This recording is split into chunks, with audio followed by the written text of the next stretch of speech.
Welcome back to my channel. आ गई हूँ मैं एक न्यू स्टोरी लेकर। तो रिवर्स का अभी तक चैप्टर अपडेट नहीं हुआ, तो मैंने सोचा क्यों ना न्यू स्टोरी को एक्सप्लेन किया जाए। तो हम अपनी स्टोरी की तरफ चलते हैं। हमारी मेन लीड यहाँ पे रो रही होती है। यहाँ पे वो कह रही होती है कि नहीं, मैंने ऐसा कुछ नहीं किया, मेरे ऐसे इरादे नहीं थे। लेकिन यहाँ पे जो हमारा प्रिंस रहता है वो बिल्कुल नहीं सुनता। यहाँ तक उसके फादर भी उसे एकदम स्केरी वे में देखने लगते हैं। यहाँ पे वो एक्सप्लेन कर रही होती है कि नो नो फादर, मैंने कुछ भी नहीं किया। कम से कम आपको तो मुझ पे बिलीव करना चाहिए फादर। फादर, मैं इस मैरिज प्रपोजल में मैं नहीं फंसना चाहती। फादर मुझे छोड़ दीजिए। फादर, मैं उससे शादी नहीं करना चाहती। फादर प्लीज़ प्लीज़ मेरी बातों को सुन लीजिए फादर। लेकिन यहाँ पे जो हमारी मेन लीड के फादर रहते हैं वो बिल्कुल भी नहीं सुनते हैं, और यहाँ पे उसे घसीटते हुए वहाँ पे लेके जा रहे होते हैं। और यहाँ पे हमारी जो मेन लीड रहती है वो काफ़ी रिक्वेस्ट कर रही होती है। और यहाँ पे काफ़ी नॉइज हो रहा होता है। ये होता है महल। यहाँ पे जो है काफ़ी इतना चिल्लाना होता है कि ये ड्रिंक इस ड्रिंक में पॉइजन है। ये आखिर ये कौन दिया? हाँ, ये हमारा प्रिंस होता है। यहाँ पे हमारी मेन लीड जो रहती है वो पूरी तरीके से ट्रेम्बल कर रही होती है। उसकी बॉडी पूरी काँप रही होती है। वो कहती है मैंने ऐसा नहीं किया मैथिल, मैंने ऐसा नहीं किया। और यहाँ जो प्रिंस रहता है उसका नाम रहता है मैथिल। मैथिल जो रहता है राजकुमारी को लेकर कहता है कि ये यही चाहती थी ना तुम यही चाहती थी ना, तुम यही करना चाहती थी। तुम उसको पॉइजन देकर मारना चाहती थी। तुम मतलब किसी को भी मेरे करीब नहीं आने देना। जब तुम्हें इतनी जलन थी कि तुम किसी की जान भी ले सकती हो। आसपास नॉइज हो रही होती है कि यस, जो है ड्यूक की बेटी हमेशा प्रिंस के आगे पीछे घूमती रहती थी। आखिरकार राजकुमारी भी उसका निशाना बनी गई है। यहाँ पे जो हमारी मेन लीड रहती है वो चिल्ला चिल्ला के बोलती है मैं जानती हूँ कि हाँ, मैं उससे जलन करती थी, लेकिन मेरा कभी ये इरादा नहीं था कि मैं उसे मार दूँ। यहाँ पे मैथिल जो रहता है गुस्से में उसे देखता है। यहाँ पे हमारी जो मेन लीड रहती है वो पूरी तरीके से डर चुकी रहती है। और यहाँ पे कैरी करता है मैथिल राजकुमारी को, वहाँ से लेकर जाने लगता है और कहता है कि तुम मेरी नज़रों से दूर हट जाओ, नहीं तो जो सज़ा तुम्हें मिलेगी तुम ज़िंदगी भर याद करोगी। और फिर अपने फादर को कहता है हाइनेस, हाइनेस, आप देख रहे हैं ना मेरे साथ क्या हो रहा है। यहाँ पे ये बात सुनकर तो हमारी जो मेन लीड रहती है वो बिल्कुल स्पीचलेस हो जाती है और बिल्कुल लाइफलेस हो जाती है। और आसपास से नॉइज होता है कि देखो कितने लोगों ने इसका मतलब इसकी निशाने बने हैं, कितने लोगों को ये निशाना बनाकर उससे दूर किए मेटल से। और आज जो है राजकुमारी की बारी था। बेचारी राजकुमारी जो है जहर जहर, क्या ये इस हद तक जा सकती है? विश्वास नहीं हो रहा। मतलब इतनी चेहरे से सुंदर, इतनी क्यूट सी, और ये इस तरीके से जा सकती है? ये मतलब इसका ब्रेकअप हो गया राजकुमार से, और तो इसके बाद से इसने कभी किसी को आसपास भटकने नहीं दिया। ये सब बात हमारी मेन लीड सुन रही होती है। यहाँ पे वो कहती है कि नहीं, ऐसा मैं नहीं चाहती थी। मेरे मेरे अंदर जलन की भावना थी, लेकिन कभी मैं उसको मारना नहीं चाहती थी। मैं ऐसा कभी नहीं करना चाहती थी, अब मैं वो नहीं हूँ। यहाँ पे उसकी पूरी बॉडी काँप जाती है। और यहाँ पे जो है उसके फादर आते हैं। और यहाँ हमारी जो मेन लीड रहती है वो बड़े होप से अपने फादर को देखने लगती है। यहाँ जो उसका फादर है वो एक ड्यूक है इस पूरे साम्राज्य का। वो तलवारबाजी में बहुत एक नंबर है, उससे अच्छा कोई है भी नहीं। और एक तरफ से वो टीचर भी है, ट्रेनर भी है। तो यहाँ पे जो राजा रहता है वो कहता है कि तुम लोग मुँह क्या देख रहे हो, उसे पकड़ो और काल कोठरी में डाल दो। और यहाँ पे सब घबरा चुके रहते हैं राजा के ऐसे एक्शन से। तो यहाँ पे हमारा जो ड्यूक रहता है, मतलब वो राजा के अंडर में काम करता है। हमारी मेन लीड उसे बोल रही होती है कि फादर, क्या आपको मुझ पे बिलीव नहीं है? आपको क्या लगता नहीं कि मैं ये सब काम नहीं कर सकती? तो यहाँ पे जो ड्यूक रहता है वो उसके हैंड को झटक देता है और उससे दूरियां बना लेता है। ऐसा सडन एक्शन से जो हमारी मेन लीड रहती है वो चौंक जाती है। और यहाँ पे वो कहता है कि यस यू हाइनेस, मैं आप जो कहेंगे मैं वो करूँगा। और यहाँ पे वो कहता है कि ठीक है, मैं इसे लेकर जा रहा हूँ। तभी जो हमारा राजा रहता है वो कहता है कि इसे ले जाओ इसी वक्त काल कोठरी में नज़र बंद कर दो। और ऐसा एक्शन सुनकर तो हमारी मेन लीड एकदम घबरा जाती है, उसके पैरों तले ज़मीन हट जाती है। वो कहती है मैंने शुरू से फादर का प्यार नहीं पाया, लेकिन इस हद तक मुझे नहीं पता था कि मेन वक्त पे भी मेरे जो फादर है वो मेरे नहीं होंगे, मुझसे मतलब उनको क्या थोड़ा सा भी प्यार नहीं है। यहाँ पे उस काल कोठरी की तरफ हमारे मेन लीड को ले जाया जाता है। यहाँ पे वो बहुत घबराई अपने दांतों को क्लिंच करते हुए आगे बढ़ रही है। वो कुछ कहना चाहती है लेकिन होठों से बाहर उसके नहीं आते। यहाँ पे फादर उसके जो रहते हैं उसके हैंड को ग्रैब करते हैं और उसे खींचते हुए लेकर जा रहे होते हैं। वो जाना नहीं चाहती लेकिन वो जा रही है। यहाँ पे उसके मन में बस एक ही सवाल कि फादर, क्या बचपन से ही तुम्हें मुझ पे प्यार नहीं आया? क्या मैं तुम्हारी चाइल्ड नहीं हूँ कि तुमने कभी मुझसे प्यार ही नहीं किया? आखिरकार मैंने ऐसी गलती भी नहीं की है, फिर भी तुम मुझे वहाँ पे लेकर जा रहे। उस काल कोठरी की मेन गेट आ जाती है जिससे निकलता रोशनी उसके आंखों पे आंसू ले आता है। वो चमकता हुआ रोशनी उसके पूरी जिंदगी को बर्बाद उसी वक्त ख़त्म कर देना। बचपन को याद करती है, अपने पास्ट को याद करते हुए कहती है जब मैं उस छोटी थी, जब अपने फादर के पास गई तो यहाँ पे मेरे फादर जो रहते हैं वो मुझसे पूछते हैं कि तुम यहाँ पे क्या कर रही हो। तभी मैं घबरा जाती हूँ और घबराते हुए बोलती हूँ कि फादर, फादर मैं जो है आपको बहुत मिस कर रही थी। यहाँ पे उसका क्यूट सा चेहरा, आखिरकार कौन होगा जो उससे प्यार ना करे। बेचारी सहमी हुई बोलती अपने फादर से। यहाँ पे जो ड्यूक रहता है वो कहता है कि ऐसे बकवास से बातें लेकर कभी भी मेरे पास मत आना, मुझसे मिलने मत आना। ऐसे कहकर तेजी से वो अपने बुक को बंद कर देता है। यहाँ पे हमारी मेन लीड जो है जोर जोर से रोने लगती है कि क्या फादर मुझसे प्यार नहीं करते। उसके बाद वो कभी भी फादर के पास गई ही नहीं और जैसे जैसे वो बड़ी हुई वैसे वैसे पूछने लगी कि पापा के बारे में क्या, पापा क्या कर रहे हैं। तो यहाँ पे जो हमारी सर्वेंट रहती है वो कुछ भी नहीं बोलती। या यहाँ पे वो फिर बड़ी होती है, फिर कहती है और पापा, पापा कैसे हैं। तो यहाँ पे सर्वेंट फिर हिला देती है सर को सेक सेक कर। वो कहती है कि नहीं नहीं कुछ भी नहीं। अब फिर यहाँ बड़ी हो जाती है, यंग हो जाती है केटी फादर। यहाँ पे फिर सर्वेंट तो कुछ भी रिएक्ट नहीं करती। इतने सालों में उन लोगों को भी पता हो गया है कि जो है हमारी मेन लीड उससे पूछती है लेकिन हमारे पास कोई आंसर नहीं, क्योंकि वो कभी भी मेन लीड के बारे में नहीं पूछते हैं और ना कभी उसे देखने आते हैं। प्रेजेंट में वो बोलती है फादर, क्या मैं तुम्हारे प्यार की हकदार नहीं थी कि तुमने मुझसे कभी प्यार ही नहीं किया? क्या मैं तुम्हारी चाइल्ड नहीं थी कि मैं तुम्हारी बच्ची नहीं थी? तभी जो ड्यूक रहता है वो यहाँ पे एक स्वॉर्ड निकालता है और हमारी मेन लीड को देने लगता है। यहाँ हमारी मेन लीड इस तलवार को देखकर वो बिल्कुल नासमझ की तरह हो जाती है कि क्या आप मुझे एक तलवार दे रहे हैं? ड्यूक देते हुए बोलते हैं कि अगर कोई डेंजर लगे तो इसका यूज करना। वो कहती है क्या डेंजर?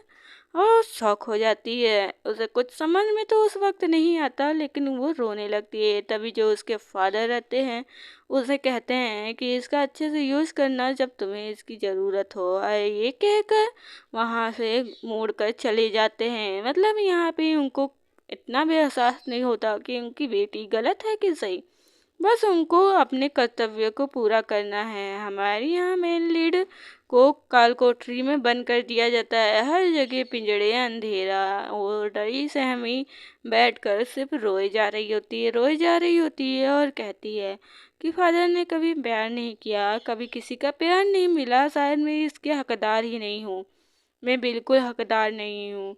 और बहुत डरी रहती है, सामने वो तलवार रखा रहता है और तभी बाहर से जो है काफ़ी नॉइज होने लगती है। कोई कहता है कि ही आप अंदर नहीं चल सकते हैं। तभी हमारी मेन लीड कहती है the crown Prince, crown Prince यहाँ पे। और सामने वाला पर्सन कहता है कि मुझे अंदर जाने दो। वो आखिरकार वो किसकी हिम्मत है जो मेरी बहन को हर्ट किया है? वो किसकी हिम्मत है जिसने मेरी बहन को जहर दिया है? मैं भी उसे देखना चाहता हूँ और मैं उसे सज़ा देना चाहता हूँ, कठोर से कठोर। यहाँ पे वो काँप जाती है और फिर कहती है जो क्राउन प्रिंस है वो बहुत कठोर है, वो बहुत भयानक सज़ा देता है और यहाँ तक खुद से मर जाने तक का डिसीजन लेना पड़ जाता है। और वो कहता है कि ये वीमेन है जो आपके सिस्टर को मतलब हर्ट की। तो वो कहते हैं कौन वीमेन है जो मैं भी देखूँ, वो कौन वीमेन है, मैं उसे देखने दे, तुम डरो मत, मैं उसे मारूंगा नहीं, मैं बस उसे सजा दूंगा।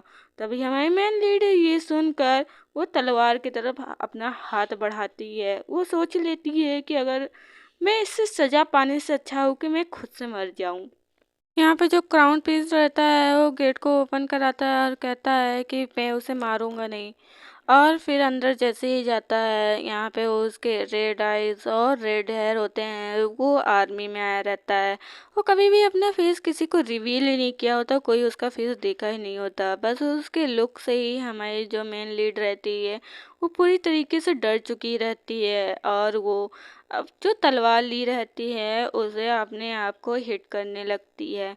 जैसे जो क्राउन प्रिंस रहता है उसके इन एक्शन से वो भी समझ नहीं पाता और उसे देखकर कहता है हे स्टॉप। लेकिन हमारी जो मेन लीड रहती है वो अपने आप को स्टेप कर चुकी रहती है। और यहाँ पे वो फिर से अपने आप को स्टेप करने जाती है तो हमारा क्राउन प्रिंस उसके करीब जाते हुए कहता है कि स्टॉप मत, ऐसा मत करो, तुम रुक जाओ। तो यहाँ पे हमारी जो मेन लीड रहती है रोते हुए कहती है कि तुम्हारे हाथों पूरी ज़िंदगी अगर मैं ऐसे ही सज़ा पाती रहूँ तो उससे अच्छा है कि मैं इस मौत को चुन लूँ और मैं मरूँ।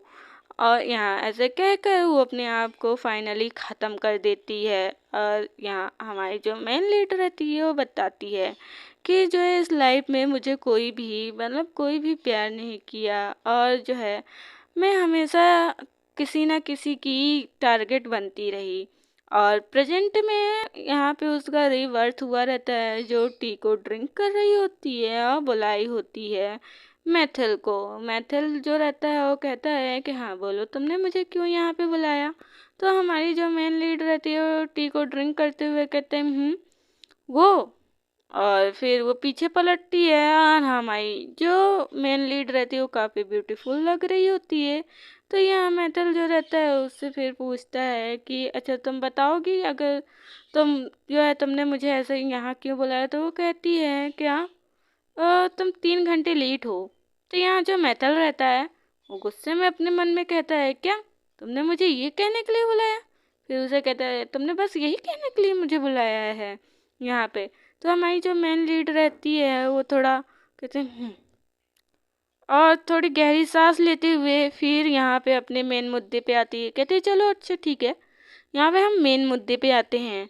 अपने टी को वो नीचे रख देती है। यहाँ मैथल से वो साफ साफ कहती है मैथल जो है मैं तुमसे ब्रेकअप करना चाहती हूँ, I went to breakup with you.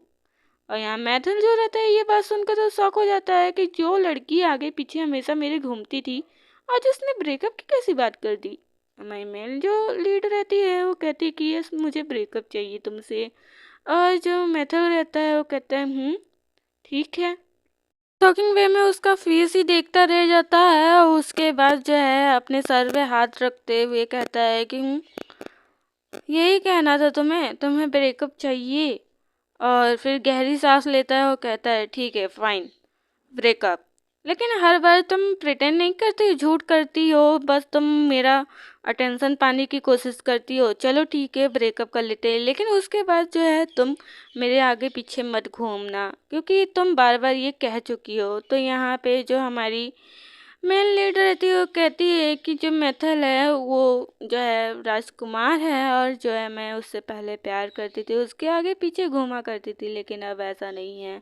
तो हमारी मेन लीड कहती है कि नहीं ये झूठ नहीं है, कोई अटेंशन की ज़रूरत नहीं है मुझे, मैं सच में तुमसे ब्रेकअप करना चाहती हूँ। और फिर वो अपने पिछली ज़िंदगी को याद करती है कि कैसे उसने मतलब वो पहले पिछली ज़िंदगी में इस नोवेल को वो पढ़ रही होती है और काम के लिए भटक रही होती है। और ऐसे ही वो इंटरव्यू देने जा रही होती है तभी जो है उसका एक्सीडेंट हो जाता है और उसी वक्त उसकी मौत हो जाती है। और क्या पता उस वक्त मेरी मौत हुई थी या ऐसे ही।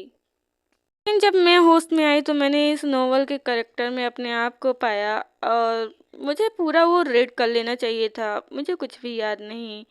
और शॉकिंग वे में ये सब याद कर रही होती है जहाँ मैथल रहता है यहाँ पे उसे देख रहा होता है, और हमारी मेन लीड उसे बोल रही होती है कि ये ओरिजिनल ये स्टोरी में जो है मैं हमेशा सबको हर्ट करती थी, हमेशा जो है वायलेंस रहती थी, और जितने लोग मैथल के करीब आने की कोशिश करते थे मैं उन्हें नुकसान पहुंचाती थी। यहाँ पे वो पिछली ज़िंदगी में मतलब पिछले अपने फर्स्ट लाइफ में जो है एक लड़की को परेशान कर रही होती है, फिर दूसरी लड़की के ऊपर ड्रिंक डालते हुए कहती है कि तुम्हें अपनी औकात याद रखनी चाहिए, मैथल के करीब तुम्हें भटकना चाहिए, तुम ड्यूक की बेटी का मुकाबला कर रही हो।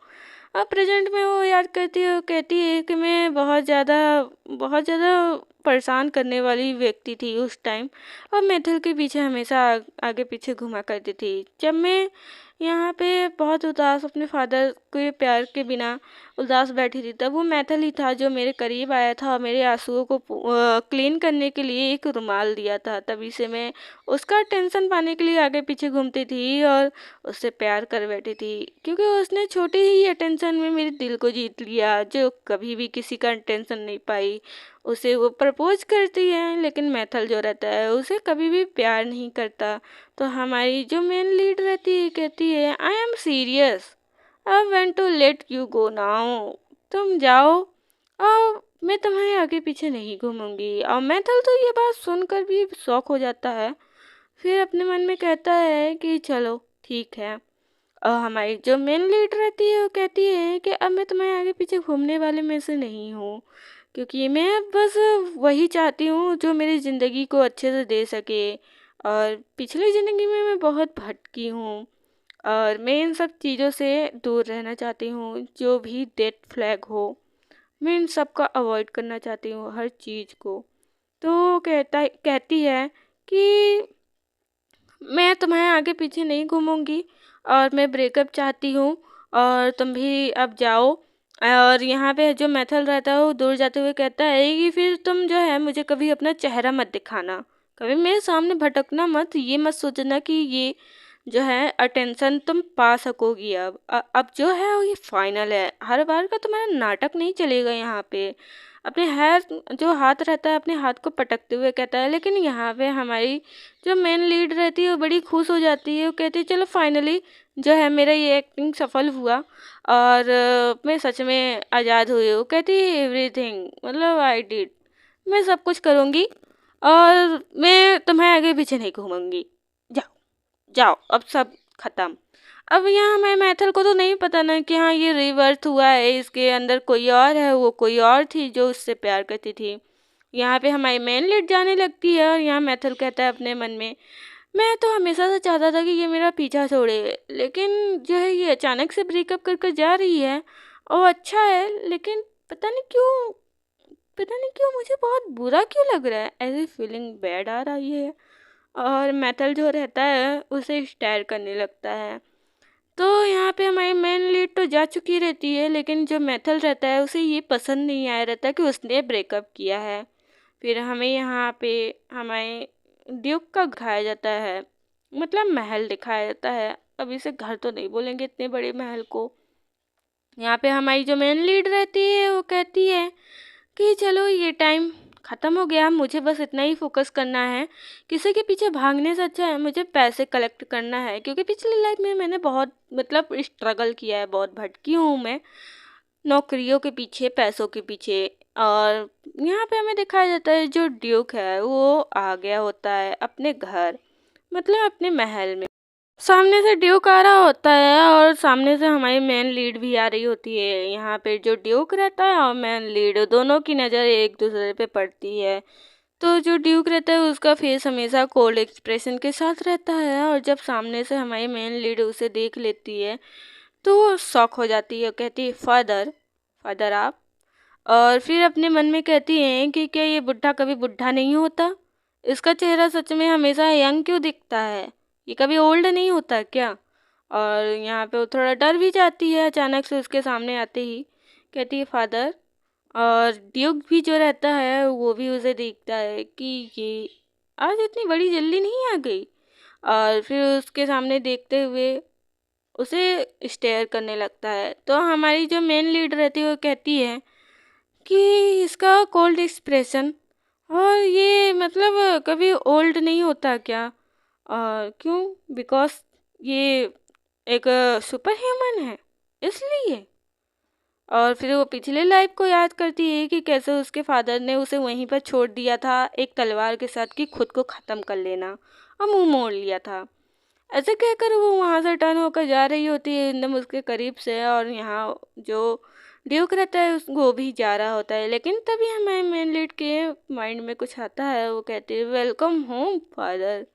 ये बात सुनकर तो हमारा जो ड्यूक रहता है बिल्कुल फ्लिंच हो जाता है। हमारी जो मेन लीड रहती है वो कहती है कि आप ट्रेनिंग देते देते थक गए होंगे ना, आपका स्वागत है घर में। आज आपने बहुत जल्दी मतलब ट्रेनिंग ख़त्म कर दी, आप बहुत जल्दी आ गए। आप सबको अच्छा शिक्षा देते हैं और बहुत अच्छे हैं आप। इस पूरे साम्राज्य में आप एकलौते हैं जो तलवारबाजी में आगे हैं। और यहाँ पे जो ड्यूक रहता है वो कुछ बोलता नहीं है, हमारे मेन लीड अपने मन में बोलती है कि जो है ये मुझे स्टेयर कर रहा है। फिर वो कहती है कि चलिए ठीक है, आप थक गए होंगे और जो है आपको आराम कर लेना चाहिए। ठीक है ड्यूक, मतलब फादर, मैं जा रही हूँ सोने, आप भी जाइए सोने, ठीक है। और यहाँ पे जो उसके फादर रहते हैं वो कुछ बोलते नहीं हैं। जो फादर रहते हैं उसके उसे देखने लगते तो हमारी मेन लीड अपने मन में हंसते हुए कहती है कि कैसे ये मुझे घूरे जा रहा है, ऐसा तो बातें भी नहीं करता। और फिर अपने आप को थोड़ा माइंड से हटाते हुए प्रेजेंट में बोलती है ठीक है फादर, शुभ रात्रि। ऐसे कहकर वो वहाँ से टर्न होकर जाने लगती है अपने कैप को निकाल कर। वो जैसे ही आगे बढ़ रही होती है कि तभी उसके जो फादर रहते हैं उसे बोलते हैं कि आज कोई भी ट्रेनिंग नहीं थी, आज कोई भी ट्रेनिंग नहीं थी, इसलिए जो है मैं जल्दी घर आ गया। ये बात सुनकर तो हमारी मेन लीड एकदम शॉक हो जाती है, बिकॉज जो उसके फादर हैं वो कभी बात नहीं करते थे। और कोई भी मतलब ऐसे फादर होते हैं सब अपने चाइल्ड से बात करते हैं, लेकिन उसके फादर कभी भी उससे बात नहीं किए। तो यहाँ पे शॉकिंग वे में वो पलट कर देखती है कि जो कभी बात नहीं करता था वो आज कैसे बात कर रहा है, कैसे इसका मौन धर टूट गया। फिर उसके फादर पूछते हैं तुम बड़ी जल्दी आ गई। तो फिर वो अपने पास्ट लाइफ को याद करती है कि कैसे वो मैथल का हमेशा पीछा करती रहती थी और जल्दी घर नहीं आती थी। फिर वो हंसती है, वो कहती है कि क्या मैं इसे सच बता दूँ? तो उसके फादर ऐसे रिएक्शन को देखकर शॉक हो जाते हैं और थोड़ा सा कंफ्यूज भी हो जाते हैं। वो कहती है कि फादर चली बी ब्रोकअप, मतलब ब्रेकअप, हमने ब्रेकअप कर लिया है। फादर जो सुनते हैं वो भी शॉक हो जाते हैं, फिर जल्दी जल्दी उसके पास जाते हैं शॉकिंग वे में कि क्या तुमने ब्रेकअप कर लिया, लेकिन क्यों? और यहाँ पे हमारी मेन लीड तो घबरा जाती है कि आखिरकार इसे क्या हो गया अचानक से, ये ऐसे बिहेव क्यों कर रहा है। तो हमारा जो ड्यूक रहता है वो उसे जब पूछता है तो हमारी मेन लीड याद करती है कि अरे ये तो मतलब फादर का जो है स्टूडेंट रहा है और काफ़ी होशियार रहा है, तो क्या फादर उसे मेरा हस्बैंड मानने लगे थे? तो वो कहती है कि वो मुझसे प्यार नहीं करता था। यहाँ पे जो ड्यूक रहता है वो थोड़ा उसे घूर कर देखने लगता है। यहाँ पे जो है एक्सप्लेन करती है हमारी मेन लीड की नहीं, जो मुझसे प्यार नहीं करता आखिर मैं उससे कैसे शादी कर सकती हूँ। और वो फ्लिंच हो जाती है उसके ऐसे लुक को देखकर। फिर कहती है कि फादर जो है मैं ही थी उसके आगे पीछे घूमती थी, वो मुझसे कभी प्यार नहीं किया। तो अपने मन में कहती है कि क्या फादर ने पहले ही सोच लिया था कि मैं उससे शादी कराऊंगा इसकी, और ऐसा सोच के इमेजिनेशन कर लेती है। फिर वो कहती है कि फादर अगर कोई हमसे प्यार ना करे तो हमें उसके साथ रहना भी नहीं चाहिए, इसलिए मैं उससे शादी नहीं करना चाहती, इसलिए मैंने ब्रेकअप कर लिया खुद से ही। यहाँ पे जो ड्यूक रहता है वो कुछ नहीं बोलता और बस इतनी ही बात सुनकर वो वहाँ से चला जाता है। वहीं में जो है पास्ट को याद करती है कि कैसे जो है उसके फादर ने बस उसे मरने के लिए छोड़ दिया था। फिर वो प्रेजेंट में बोलती है कि मुझे किसी के पीछे नहीं भागना, अब मुझे बस वो बस पैसे चाहिए जो मैं अपनी ज़िंदगी को अच्छे से गुजार सकूं। मेरी पिछली ज़िंदगी में मुझे कोई भी प्यार नहीं किया, इसलिए मैं नहीं चाहती कि मैं अब इन सब चीज़ों में फंसूं। अब मैं नहीं चाहती मुझे उस अंधेरी कोठरी में बंद कर कर छोड़ दिया गया था। मुझे मजबूर कर दिया गया कि मैं खुद से अपने आप को ख़त्म कर दूं। और यहाँ पे वो अपने फादर को जाते हुए देख रही होती है और अपने मन में कहती है कि बस बस अब यही सब यहीं पे ख़त्म। और फिर वो कहती है, मुझे याद है कि जब आप मुझे वहाँ पे काल कोठरी में छोड़ दिए थे, तो अब यहाँ पे शाम हो चुकी है। हमारी मेन लीड अपने रूम में बैठकर सोच रही होती है कुछ। और यहाँ उसकी जो सर्वेंट रहती है वो जा रही होती है। वो कहती है कि जो हमारी हाँ प्रिंसेस है, मतलब हमारी जो प्रिंसेस है उनका बात का टाइम हो गया है, तो अब मुझे चलना चाहिए। वैसे भी उन्होंने ब्रेकअप कर लिया है तो उनका गुस्सा जो है हाई लेवल पे होगा। वो काँप रही होती है और फिर याद करती है कि जब उसे गुस्सा आता था कैसे वो सारे सामानों को तोड़कर इधर भी उधर बिखेर देती थी। और वैसे ही याद करती है कि कैसे उसने मूर्ति को पटक दिया। वो कहती है कि मैं सारा सब चीज़ों को डिस्ट्रॉय कर दूंगी, कुछ भी यहाँ नहीं रहने दूंगी मैं। और कैसे वो सर्वेंट का लाया हुआ हर चीज़ फेंक देती थी, गिरा देती थी। वैसे ही सोच कर वो पूरी तरीके से काँप जाती है कि क्या मुझे उसके सामने जाना भी चाहिए या नहीं।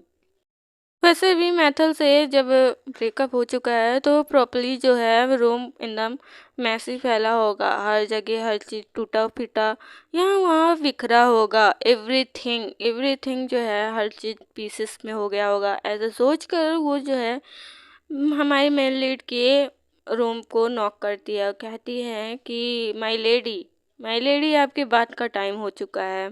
और यहाँ पे कुछ भी आवाज़ नहीं आती तो यहाँ पे जो सर्वेंट रहती है वो अंदर चली जाती है, लेकिन वो कुछ ऐसा देखती है जिससे वो पोज हो जाती है।